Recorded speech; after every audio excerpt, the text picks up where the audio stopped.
उमरगांव में 3 साल की मासूम के साथ दरिंदगी के बाद वलसाड़ जिले की जनता उतरी सड़कों पर। जय सालासर मित्रों, आप देख रहे हैं सालासर न्यूज़ और मैं हूं विनय प्रजापति। कोलकाता का रेप और मर्डर केस अभी तक शांत नहीं हुआ था। उसके बाद आप लगातार देख रहे होंगे कहीं ना कहीं रेप के मामले आते ही रहते हैं। ऐसा ही एक मामला गुजरात के वलसाड़ जिले के उमरगांव शहर में बीते दिन आया, जहां 3 साल की मासूम को एक दरिंदे ने अपना शिकार बनाया। बताया जा रहा है कि दरिंदा घिनौनी हरकत करने के बाद यहां से महाराष्ट्र भाग गया, जहां पर वलसाड़ जिले की पुलिस ने उसको पालघर से अरेस्ट किया और वहां से पकड़कर लेकर आए। लेकिन जनता का आक्रोश इस हद तक बढ़ चुका कि उन्होंने पुलिस स्टेशन का घेराव कर लिया।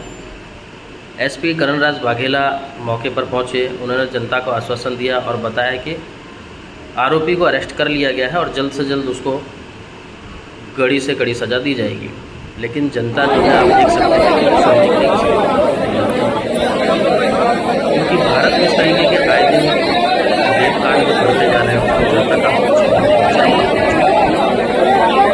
सोचने और समझने वाली बात यह है कि 3 साल की मासूम के साथ इस तरीके से क्या बताया, इस तरीके के मानसिकता के लोग क्या समाज में रहने के लायक हैं? इस तरीके की मानसिकता कहीं ना कहीं समाज और देश को खोखला बना रही है। आने वाली पीढ़ियों के लिए, युवाओं के लिए कहीं ना कहीं ये बहुत गंभीर विषय है। दूसरा, जो बेटी बचाओ और बेटी पढ़ाओ का जो नारा है, स्लोगन जो बनाया गया है, क्या वो स्लोगन सिर्फ और सिर्फ एक लिखने के लिए और बोलने के लिए ही बनाया गया? ना तो बेटी बच पा रही है, ना बेटी पढ़ पा रही है। अब तो यहाँ तक हो चुका है कि बेटियाँ अपने घर में ही सुरक्षित नहीं हैं। जो मासूम, जिन्हें किसी भी प्रकार के समाज का कोई ज्ञान नहीं, जिन्हें कोई जानकारी नहीं, आजकल वो भी इन जैसे वैसी दरिंदों का शिकार बन जा रही है, जो कहीं ना कहीं हमारे आस पड़ोस में रहते हैं। आखिरकार बेटी बचेगी कैसे और बेटी पढ़ेगी कैसे?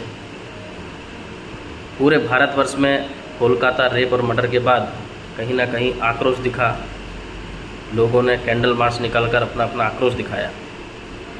लेकिन क्या कैंडल मार्च तक ही लोग सीमित रहेंगे, या फिर एक डॉक्टर के साथ ये घटना हो जाती है उसके बाद पूरा भारतवर्ष खड़ा हो जाता है?